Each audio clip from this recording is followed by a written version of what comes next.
ओम शांति। অব্যক্ত যাত্রায় আপনাদের সকল ভাই বোনকে পুনরায় স্বাগত। আমরা আমাদের এই অব্যক্ত যাত্রায় সিকোয়েন্স অনুসারে বাবা যে অব্যক্ত মুরলিগুলো আমাদেরকে শুনিয়েছেন আমরা সেগুলো নিয়ে আলোচনা করছি। এর আগের দিন আমরা 18ই জানুয়ারি বাবার দ্বারা যে বিশেষ সন্দেশ দাদি গুলজারের মাধ্যমে আমাদেরকে দেওয়া হয়েছে আমরা তার দুটো পয়েন্ট নিয়ে আলোচনা করেছি। আজকে আমরা তৃতীয় পয়েন্ট নিয়ে আলোচনা করব। दादी बोलছেন आज बाबा को मधुबन में आने के लिए निमंत्रण देने के लिए गई। তাহলে দাদি বলছেন দাদি বাবাকে মধুবনে আসার জন্য निमंत्रण দিতে মধুবনে গেছিলেন। तो बाप दादा के इशारों से अनुभव हुआ कि आज बाबा का विचार नहीं।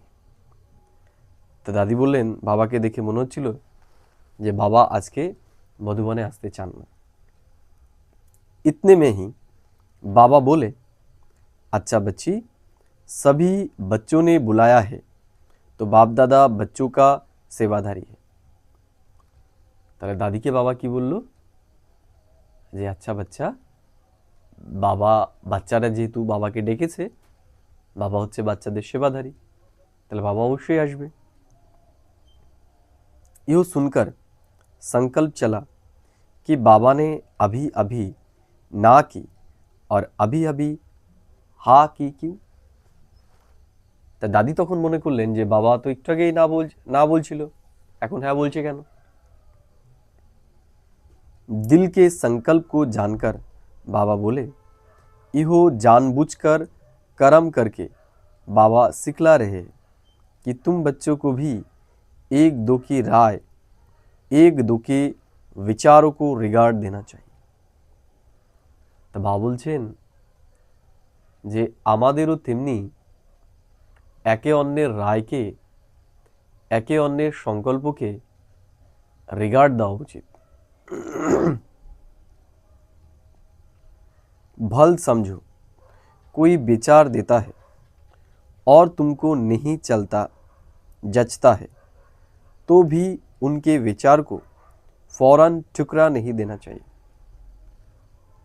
तो बाबा বলছেন যে যদি কেউ আমাদেরকে রায় দেয় সেটা যদি আমাদের পছন্দ না হয় তাহলেও সেটাকে আমরা সাথে সাথে সেটাকে খণ্ডন না করি।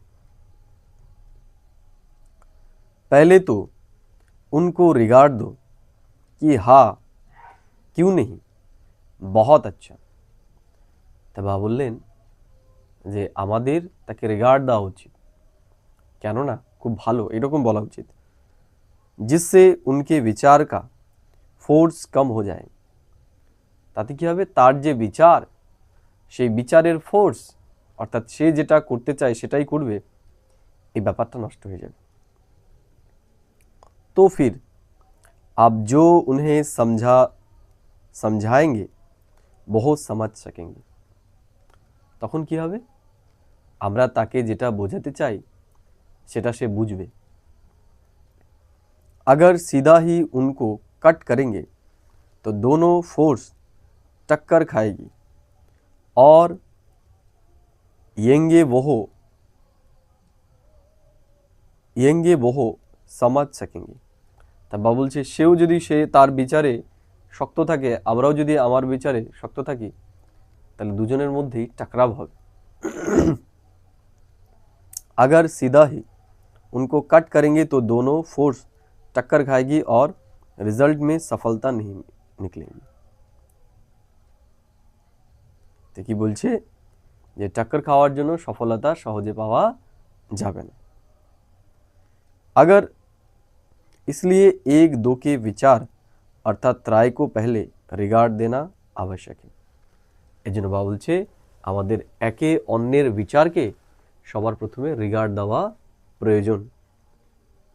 इससे ही आपस में स्नेह और संगठन चलता रहेगा।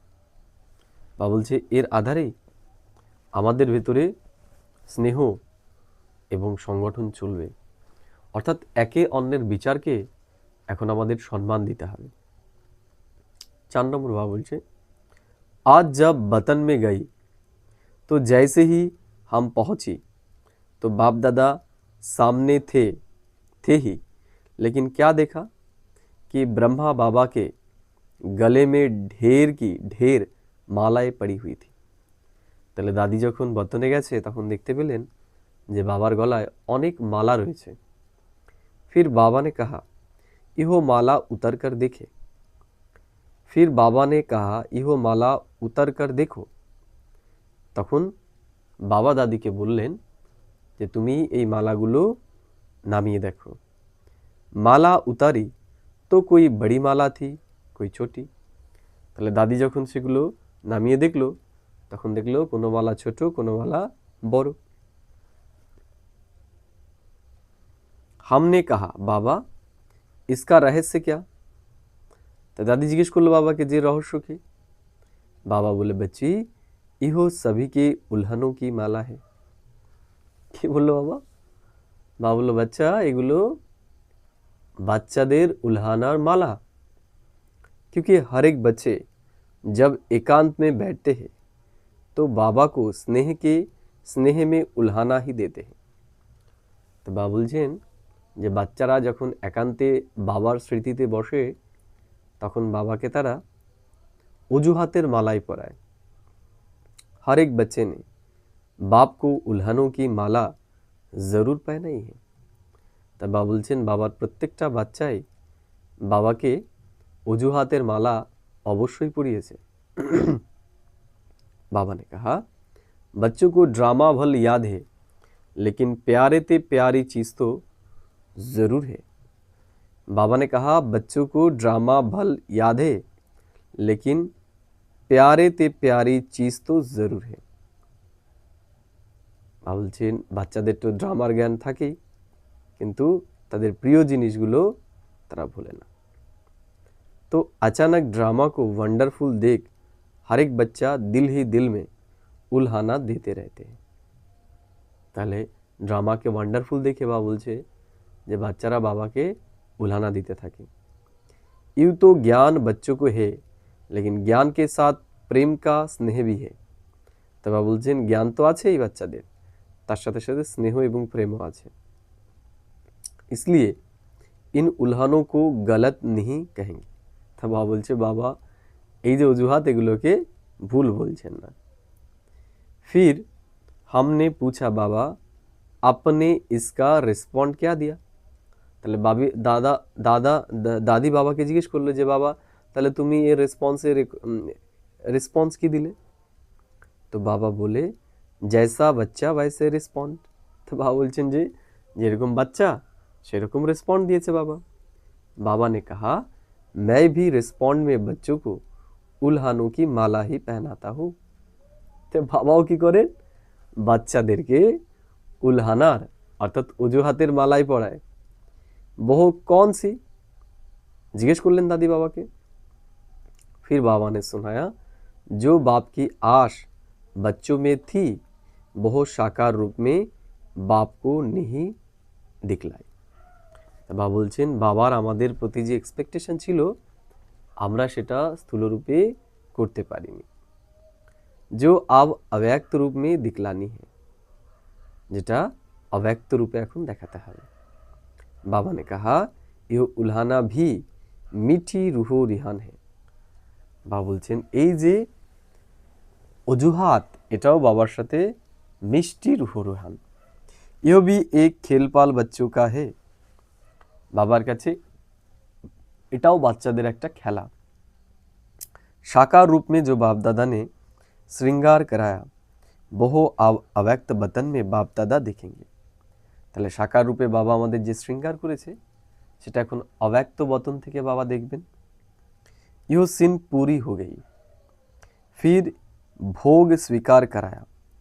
फिर मैंने बाबा से पूछा बाबा आप सारा दिन बतन में क्या करते हो। তাহলে দাদি বাবাকে ভোগ স্বীকার করিয়ে বাবাকে জিজ্ঞেস করলো যে বাবা তুমি সারাদিন বতনে কি করো। फिर बाबा ने कहा, चलो मैं तुमको वतन का म्यूज़ियम दिखलाऊं। तुम तो म्यूज़ियम बनाने के पहले प्लान बनाते हो। बाबा का म्यूज़ियम तो 1 सेकेंड में तैयार हो जाता है। তো বাবা তখন বললেন যে চলো তোমাকে মিউজিয়াম দেখিয়ে নিয়ে আসি। বাবা তখন বললো, তোমাদের মিউজিয়াম বানাতে তো প্ল্যান লাগে, কিন্তু বাবা 1 সেকেন্ডেই মিউজিয়াম তৈরি করে ফেলে।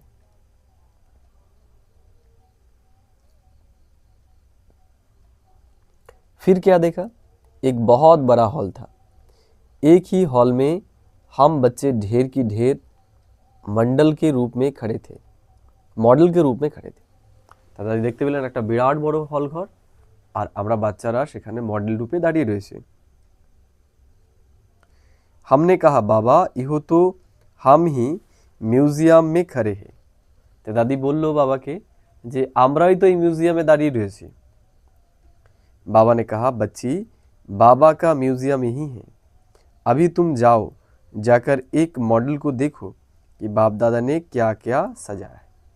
তা দাদিকে বাবা বললেন যে তুমি গিয়ে দেখে আসো যে বাবা কী রূপে এই মডেলগুলোকে সাজিয়েছে। हम जब मॉडल के पास गई तो हमको कुछ खास दिखाई नहीं पड़ा। তা দাদি যখন মডেলের সামনে গেল তখন সে বিশেষ কিছু দেখতে পেল না। पूरी सजी हुई मूर्ति दिखाई पड़ रही थी। बाबा ने कहा, जो मोटा श्रृंगार है वह तो साकार में ही बच्चों का करके आए हैं।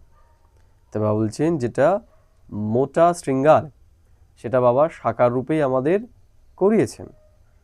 परंतु अब अव्यक्त रूप में क्या सजा रहे हैं? তাহলে अव्यक्त रूपे बाबा আমাদের এখন কি সাজাবে?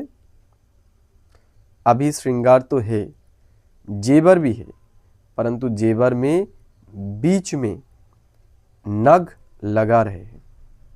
তা বাবা বলছেন আমরা তো সেজেই রয়েছি, কিন্তু আমাদের যে গয়নাগুলো রয়েছে বাবা বলছেন সেগুলোতে এখন সূক্ষ্ম কাজ করছেন। बाबा के कहने के बाद कोई कोई में जैसे एक्स्ट्रा नग दिखाई पड़े। বাবা বলছেন বাবা বলার পরে দাদি দেখতে পেলেন যে এক্সট্রা যে সুন্দরতা সেটা দেখতে পেলেন। बाबा ने कहा, बच्चों के प्रति मुख्य शिक्षा यही है कि अव्यक्त स्थिति में स्थित रहकर व्यक्त भाव में आओ। তা বাবাও এখন বলছেন আমাদের যে অব্যক্ত স্থিতিতে স্থিত হয়ে আমাদের ব্যক্তভাবে আসতে হবে। जब एकांत में बैठते हैं तो अव्यक्त स्थिति रहती है, लेकिन व्यक्त में रहकर अव्यक्त भाव में स्थित रहे वह मिस कर लेते हैं। इसलिए एक रस कर्मातीत स्थिति का जो नग है वह कम है। तो বাবা বলছে যখন আমরা একান্তে থাকি তখন তো আমরা অব্যক্ত থাকি, কিন্তু যখন আমরা কর্মের মধ্যে আসি তখন অব্যক্ততা আমাদের মধ্যে থাকে না। जो जिसके जीवन में जो कमी दिखता हो वह सजा रहा हो। তো বাবা আমাদের ভিতরে যে কমজোরিগুলো দেখতে পাচ্ছেন সেগুলো অব্যক্ত রূপে এখন কমপ্লিট করছেন। जैसे साकार रूप में यह कार्य करता था वही फिर अव्यक्त रूप में करता हूँ। তাহলে বাবা সাকার রূপে যেটা করেছেন এখন অব্যক্ত রূপেও সেটা করছেন। तो बच्चों से जाकर पूछना कि सारे दिन में जैसे बाप बच्चों को सजाते हैं ऐसे बच्चों को भासना आती है। তা বাবা জিজ্ঞেস করছেন যে বাবা যে আমাদের সূক্ষ্ম রূপে এখন সাজাচ্ছেন আমরা কি সেটা অনুভব করি? इस टाइम जो योग युक्त बच्चे होंगे उनको भासना आएगी कि बाबा अब मेरे से बात कर रहे हैं। বাবা বলছেন যারা বাবার সাথে যোগযুক্ত থাকবে তারা অনুভব করবেন যে বাবা আমার সাথে কথা বলছেন। सजा रहे हैं जैसे मैं अव्यक्त बतन में बच्चों से मिलता बहलाता रहता हूँ, अव्यक्त रूप वाले बच्चे इहो अनुभव कर सकते। বাবা বলছে অব্যক্ত রূপে যারা থাকবে তারা বাবার এই পালনাকে অনুভব করতে পারবে। मैं भी खास समय पर खास बच्चों को याद करता हूँ। তো বাবা বলছেন বাবাও বিশেষ সময় তার বিশেষ বাচ্চাদেরকে স্মরণ করেন। ऐसे टचिंग बच्चों को होती ही होगी। বাবা বলছে এটা বাবার বাচ্চারা, বিশেষ যারা বাবার বাচ্চা হবে তারা এটা টাচিং করবে। मैंने कहा बाबा आप सभी को अव्यक्त वतन में क्यों नहीं बुला लेते। দাদি বাবাকে জিজ্ঞেস করলেন যে বাবা তাহলে তুমি সবাইকে অব্যক্ত বদনে ডেকে নিচ্ছ না কেন? यहाँ ही बड़ा सेंटर खोल दो, এখানেই বড় সেন্টার খুলে দাও। দাদি বললেন अभी तो सभी बच्चे उपराम हो गई है। बाबा ने कहा यह उपराम अवस्था होनी ही चाहिए। তা দাদি বললেন যে এখন সবারই উপরাম অবস্থা, উপরে ডেকে না। তা বাবা বলছে এখন আমাদের উপরাম অবস্থা হওয়াই দরকার। हमेशा तैयार रहना चाहिए, সদাই আমাদের তৈরি থাকতে হবে।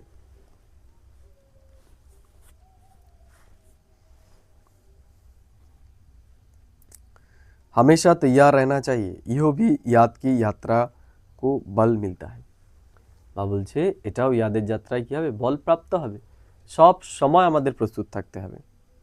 ইহো উপরাম অবস্থা সহেজ ইয়াদ কা তরিকা है। বা বলছে এই যে উপরাম স্থিতি এটা সহজেই ইয়াদের यादकार। अब बच्चों को कहना ज़्यादा समय नहीं है, बाबा कभी भी किसको बुला लेंगे। তা দাদিকে বললেন বাবা যে সবাইকে বলে দিতে যে বাবা যখন তখনই আমাদের এখন ডাকতে পারে। 5 नंबर संदेश। आज जब वतन में गई तो जाते ही अनुभव हो रहा था जैसे कि लाइट के बादलों से क्रॉस करके वतन में जा रही हूँ। তাহলে দাদি যখন বতনে গেছেন তখন অনুভব করেছেন যে তিনি লাইটের যে মেঘ সেটাকে পার করে তিনি वतने পৌঁছেছেন। बादलों की लाइट ऐसे लग रही थी जैसे सूर्यास्त होते समय लाली देखने में आती है। তাহলে এই যে মেঘের রং সেটা কি ছিল, সূর্য অস্ত গেলে যেমন লালিমা সম্পূর্ণ হয় সেই রকম।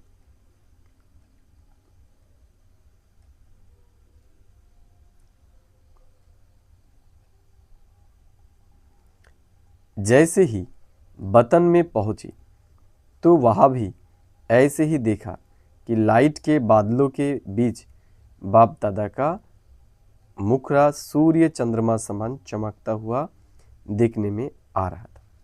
তা দাদি যখন বতনে পৌঁছলেন তখনও দেখলেন যে এই রকমই লাইটে বাবার মুখ চমকাচ্ছে। सीन तो बड़ी सुंदर दिखाई दे रहे थे लेकिन आज का वायुमंडल बिल्कुल शांत था। বাবা বলছেন যে দৃশ্যটা তো খুব সুন্দরই ছিল, দাদি বলছেন, কিন্তু পরিবেশটা খুবই শান্ত ছিল। बाप दादा ने मुलाकात में भी शांति और शक्ति की भावना आ रही थी। তাহলে দাদি বাবার সাথে যখন মুলাকাত করছিল তখনও শান্তির ভাইব্রেশন তিনি অনুভব করছিলেন। फिर तो मुस्कुराते हुए बाबा बोले भल तुम बच्चे साकार शरीर में साकारी सृष्टि में हो फिर भी साकार में रहते ऐसे ही लाइट माइट रूप होकर रहना। तो बाबा বলছেন আমরা সাকারি দুনিয়াতে রয়েছি, কিন্তু সাকারি দুনিয়াতে থাকা সত্ত্বেও আমাদের লাইট মাইট স্বরূপে থাকতে হবে। जो कोई भी देखे तो महसूस करे कि ইহো कोई ফরিস্তে ঘুম रहे। তাহলে যখন আমাকে কেউ দেখবে তখন যেন এটা অনুভব করে যে এ কোনো ফরিস্তা চলছে। लेकिन यह अवस्था तब होगी जब एकांत में बैठे अंतर्मुख अवस्था में रहे अपनी चेकिंग करेंगे। বলছে এটা তখনই হবে যখন আমরা একান্তে বসে অন্তর্মুখী হয়ে নিজের চেকিং করব। ऐसी अवस्था से ही आत्माओं को आप बच्चों से সাক্ষাৎকার होगा। বা বলছে এই রকম অবস্থাতেই আমাদের বাচ্চাদের দ্বারা बाबा साक्षात्कार होगा। आज वतन में एक तरफ तो बिल्कुल शांति थी, दूसरे तरफ फिर प्यार का रूप बहुत था। तो बाबा बोलছেন, दादी बोलছেন যে একদিকে তো শান্তির ভাইব্রেশন ছিল, অন্যদিকে প্রেমেরও ভাইব্রেশন ছিল। क्या देखा, बाबा की बाहों में सभी बच्चे समाये हुए थे। তাহলে বাবার বাহুতে সমস্ত বাচ্চা সমিয়ে ছিল। साथ साथ प्रेम का सागर तो था ही।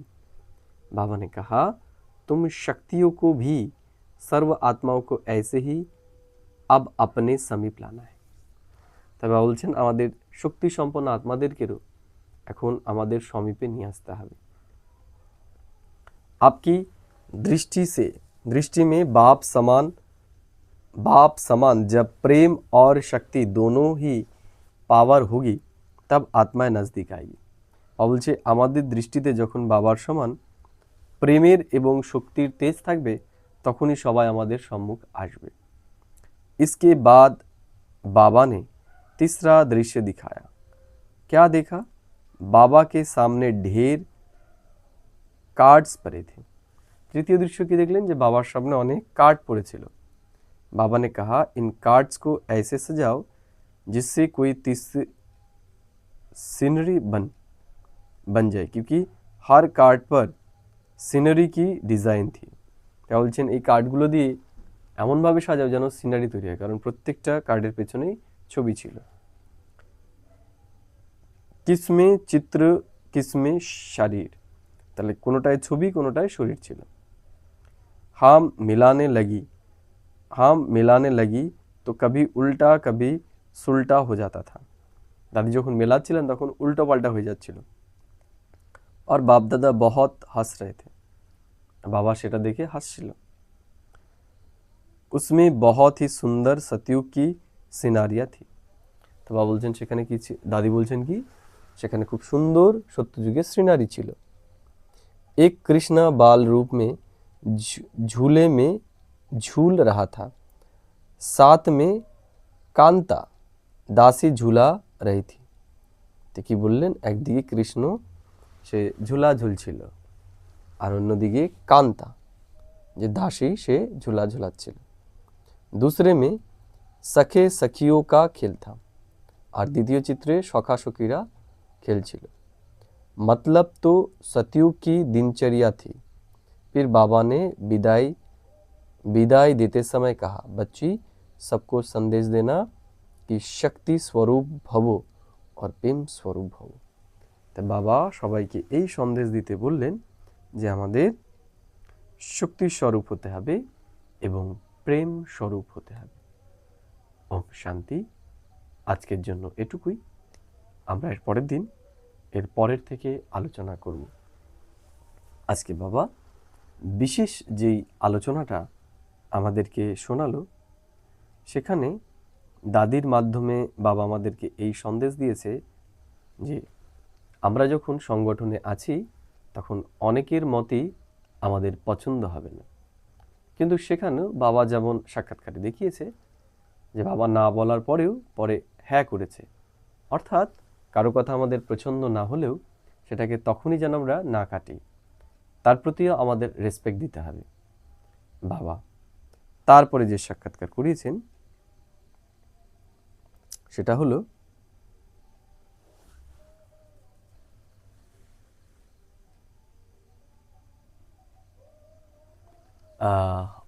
বাবার গলায় অনেক মালা ছিল, ছোট বড়। তো বাবা সেগুলোকে বলেছেন আমাদের উলহানার মালা। আমরা যখন একান্তে থাকি তখন বাবাকে অনেক অজুহাতের মালা আমরা পরাই, তাই বাবা সেই মালার কথা বলেছেন। নেক্সট আমরা তৃতীয় নম্বরে যে সাক্ষাৎকারটা বাবা করিয়েছেন সেটা হচ্ছে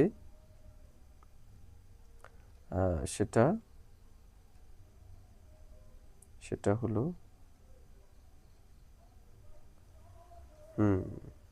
যে দাদি যখন বতনে গেছেন তখন দেখেছেন যে বাবার চারিদিকে এক দিব্য আভা। তা দাদি যখন জিজ্ঞেস করছেন তখন বাবা বলেছেন যে আমাদের এখন এই সাকারে থাকতে আমাদের এরকম দিব্য ফরিস্তা স্বরূপে থাকতে হবে, দিব্য আভায় থাকতে হবে, তাহলেই এই দুনিয়ার লোক আমাদের মাধ্যমে বাবাকে সাক্ষাৎকার করবে। আজকে আমাদের সারাদিনে এই দিব্য অনুভূতিগুলির অনুভব করতে হবে এবং এগুলোকে আমাদের বুদ্ধিতে চিন্তন করতে হবে। ওম শান্তি।